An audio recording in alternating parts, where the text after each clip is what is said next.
nós temos a oportunidade de conversar um pouco mais, tomando por base este Evangelho, e mais especificamente, conforme o nosso calendário litúrgico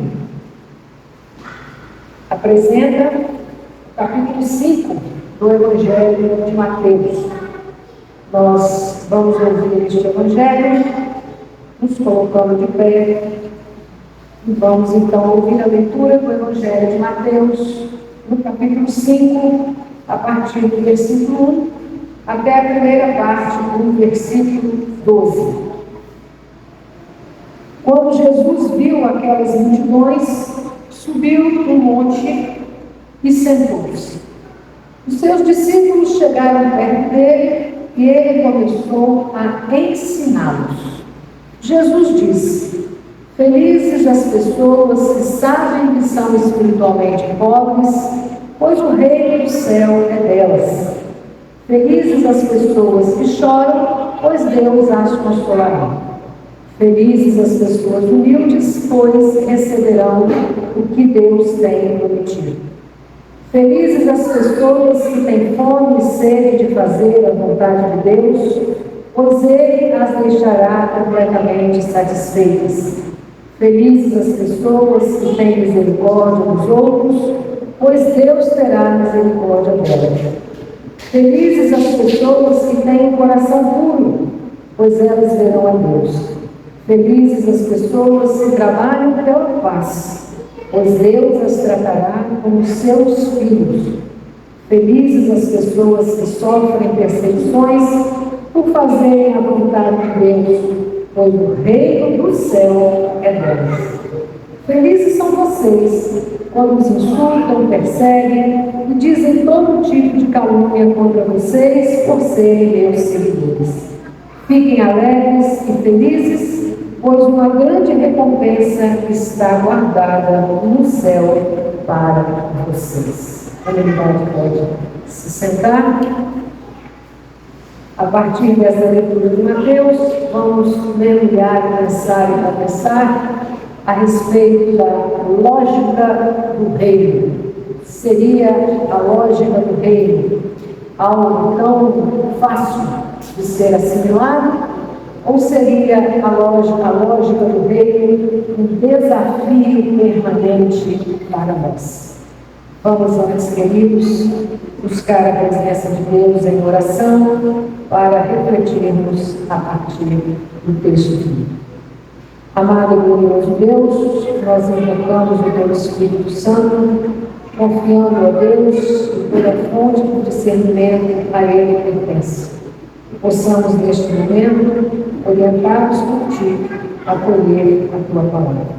Tudo isso em nome e por amor do Teu Filho Jesus. Amém, Senhor. A lógica do reino. Quantas vezes falamos assim, mas isso não tem lógica? E às vezes, ao ler o sermão do monte, algumas coisas podem para nós também não apresentar uma lógica. Mas de que lógica estamos falando? Como avaliamos essas palavras que lemos neste sermão chamado Sermão da Montanha? Que já começa para nós dizendo: felizes as pessoas que sabem que são espiritualmente pobres, pois o reino do céu é delas. Lembrando que Mateus, quando fala reino dos céus, é reino de Deus, né? Na tradução que nós já explicamos no domingo passado, essa forma de Mateus se referir ao reino de Deus, não usando a palavra Deus, mas falando reino dos céus. Bom, vemos então que com o capítulo 5 do Evangelho de Mateus, somos convidados a subir com Jesus um monte. Jesus sobe um monte e convida aqueles que o estavam seguindo, e nessa noite convida a cada um de nós. Não se trata apenas de mudar de lugar. Jesus convida para subir um monte. Não se trata apenas de mudar de lugar, mas de mudar de olhar e também de mudar de lógica, ou seja, mudar de horizonte. Estando sobre o monte, temos todas essas possibilidades. Mudar de olhar, mudar de lógica, mudar de horizonte. As bem-aventuranças são a chamada porta de entrada do Sermão da Montanha. E elas, sim, já começam de imediato a revelar a lógica do reino de Deus. Até o capítulo 5, Mateus nos apresentou quem é Jesus. Apresentou o seu nascimento, começando com a sua genealogia, o batismo, a chamada dos discípulos.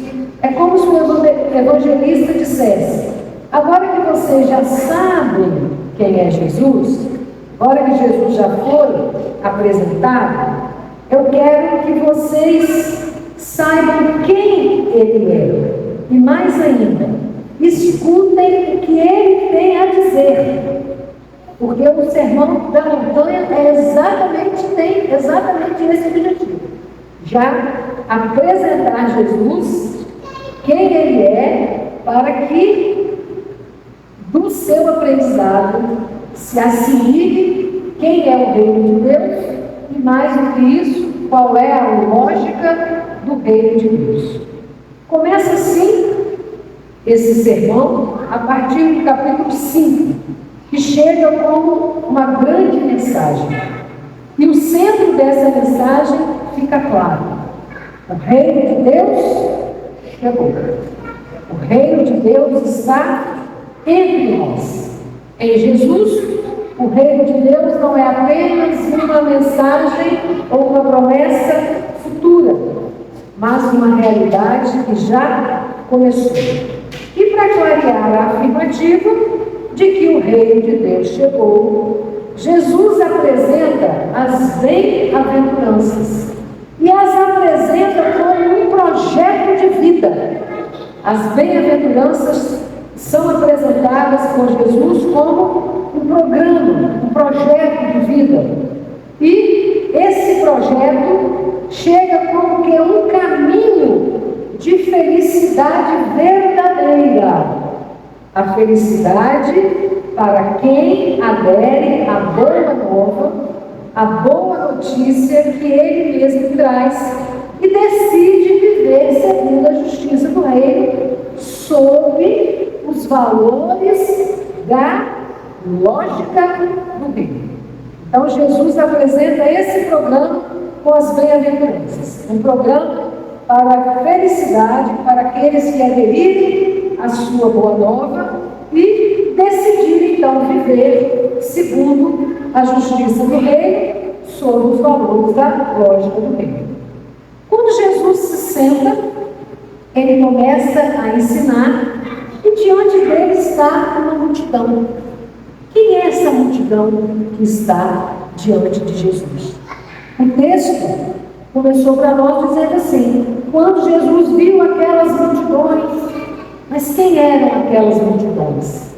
Aí é preciso a gente voltar um pouquinho no capítulo 4, né? Quando Jesus começa efetivamente, né, o seu trabalho na Galileia, e aí a gente vai vendo, né? Jesus andou por toda a Galileia, ensinando nas sinagogas, anunciando a boa notícia do reino, curando as enfermidades, as doenças graves do povo. As notícias a respeito dele se espalharam.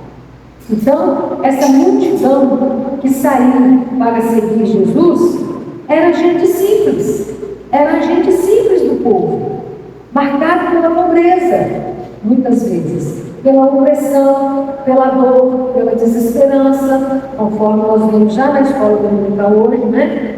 E as bem-aventuranças, então, elas partem dessa realidade, falam de uma realidade deste povo, tanto que as bem-aventuranças falam de quê? Fala de opressão, fala de pobreza, fala de falta de paz, fala de todas as questões que nós vemos que estão tocando essas pessoas que estão seguindo Jesus. Essas pessoas, então, são bem-aventuradas na visão de Jesus. E são bem-aventurados porque participam da lógica do reino de Deus. Essa lógica do reino de Deus, tão diferente da lógica da sociedade vigente na época, que produzia aquele tipo de pessoas. Porque aquelas pessoas, de maneira nenhuma, seriam bem-aventuradas para aquela sociedade. Jesus enxerga nelas a possibilidade e as bem-aventuranças destinadas para elas.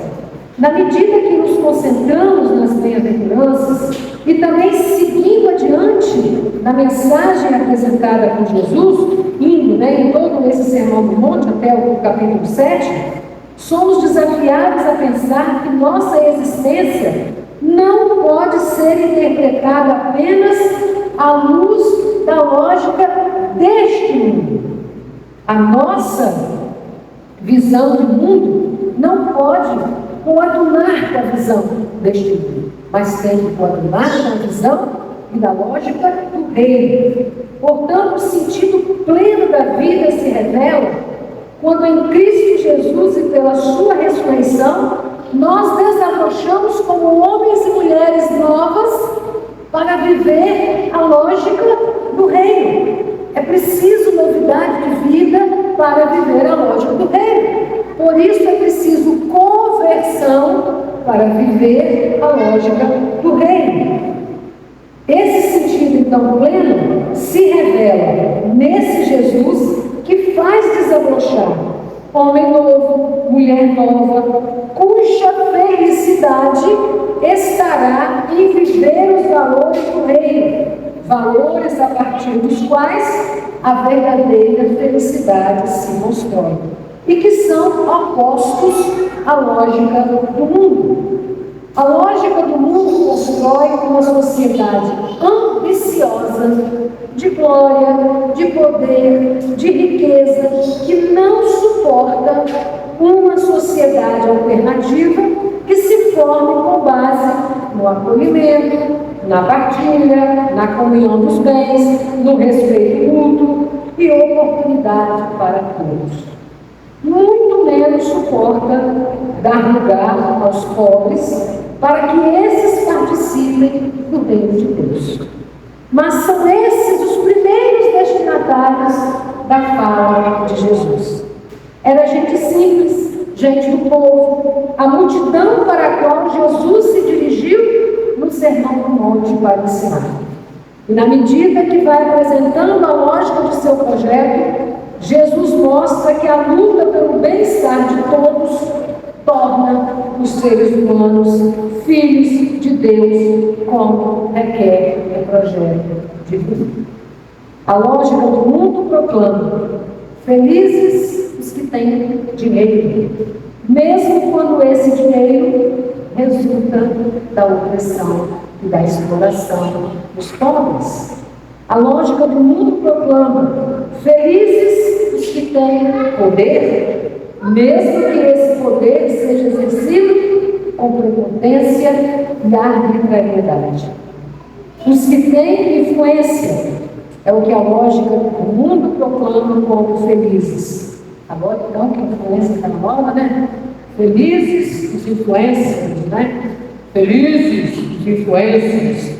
Mesmo quando a influência é obtida à custa da corrupção e meios ilícitos. Mas a lógica de Deus exalta os desfavorecidos, os débeis.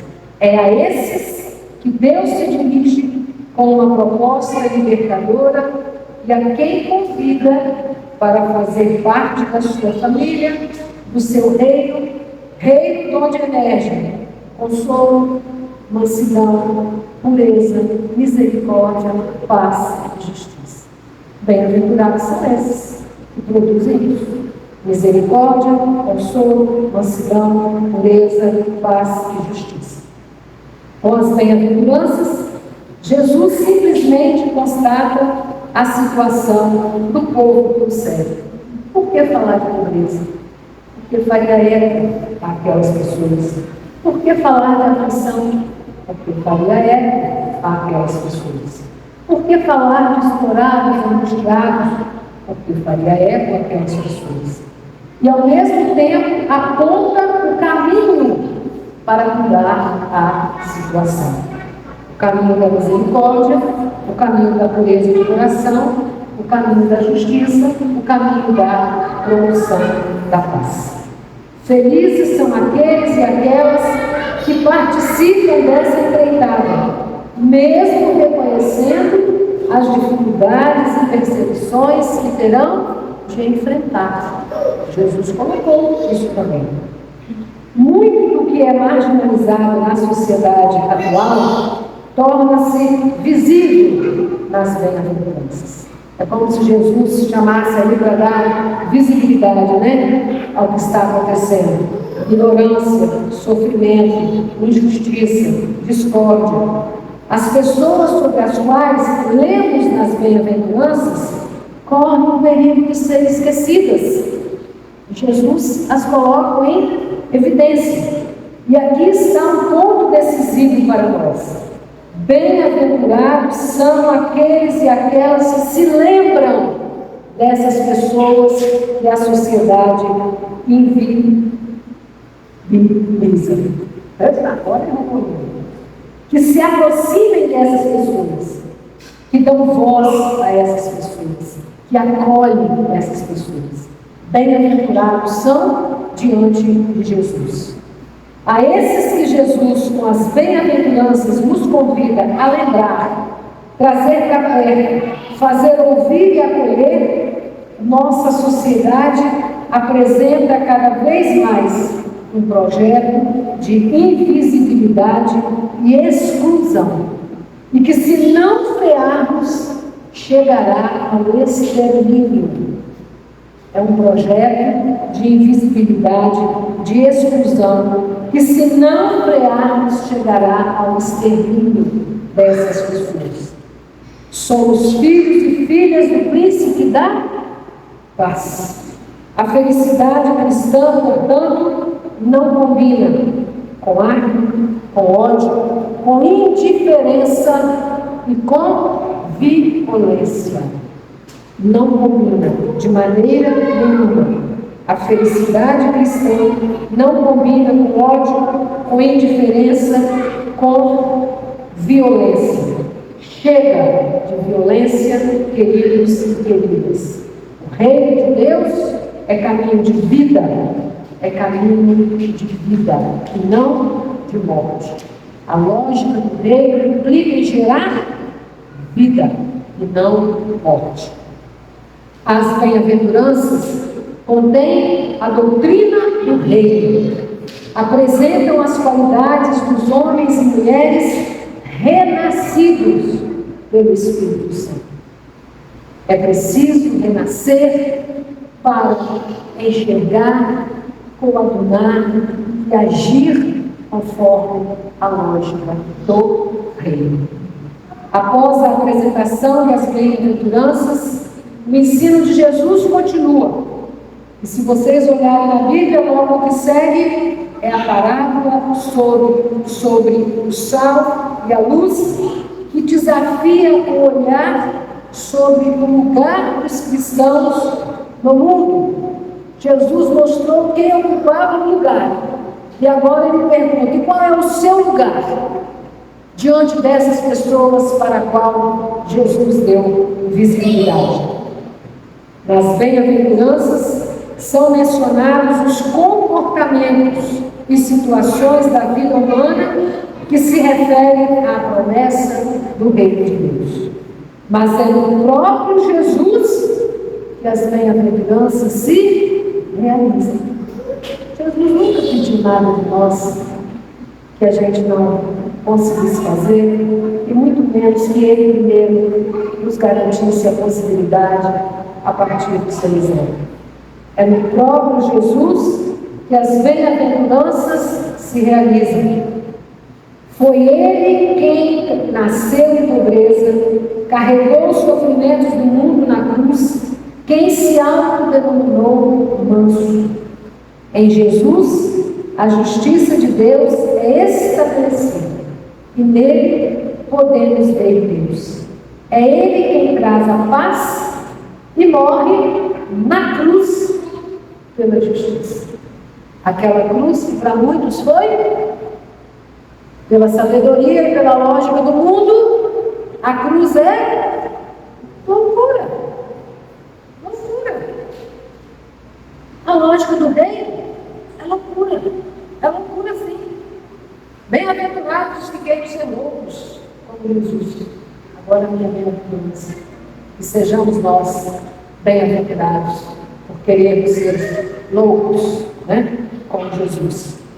Portanto, queridos, é Ele quem traz a paz e morre na cruz pela justiça.